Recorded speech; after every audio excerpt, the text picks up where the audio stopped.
1 মাস পর মাঠে ফিরলেন নেইমার। নাম শুনে নিশ্চয়ই বুঝতে পারছেন, চোট যুদ্ধ জিতে আবার ফুটবলে ফিরেছেন তিনি। সান্তোসের জার্সিতে নেইমারের ফেরাটা অবশ্য সুখের হয়নি। কোপা দো ব্রাজিল থেকে বিদায় নিয়েছে সান্তোস। দ্বিতীয়ার্ধে মাঠে নেমেও দলকে বাঁচাতে পারেননি এই ফরোয়ার্ড। ম্যাচ শেষে নেইমার বলেছেন, শুধু আমার একার ওপর নির্ভর করলে তো হবে না, সব খেলোয়াড়কে অবদান রাখতে হবে।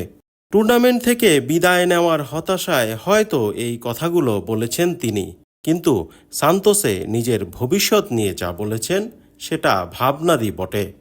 সান্তোস থেকেই ফুটবল বিশ্বের নজরে পড়েছিলেন নেইমার। বার্সেলোনায় প্রতিভার ঝলক দেখিয়ে ইউরোপ মাতিয়ে অর্থের বৃষ্টিতে ভিজে হয়েছেন বিশ্বের সবচেয়ে দামি ফুটবলার। আবার পতনও দেখেছেন সৌদি ফুটবলে পা রেখে। শৃঙ্খলহীন জীবন ও চোটের সঙ্গে সখ্যতায় তলানিতে পৌঁছে যাওয়া নেইমার পুনর্জীবনের খোঁজে ফিরেছেন সান্তোসে। আল হিলাল থেকে ব্রাজিলিয়ান ক্লাবে চুক্তি করেন 6 মাসের জন্য। সামনের জুলাইয়ে শেষ হবে এই চুক্তি।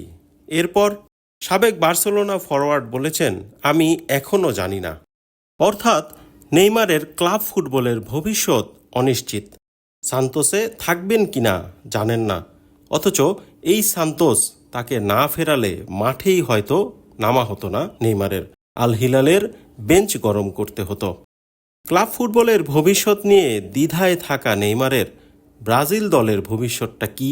হলুদ জার্সিতে তিনি ফিরেও যে ফিরতে পারছেন না, এটা মানতেই হবে। গত এক যুগে ব্রাজিলের সেরা পারফর্মার নেইমার।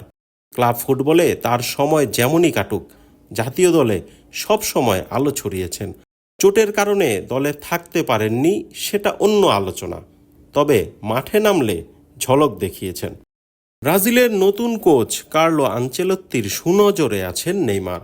26 মে সেলেসাওদের দায়িত্ব নিতে যাওয়া আনচেলত্তির পরিকল্পনায় বেশ ভালোভাবেই আছেন এই ফরোয়ার্ড।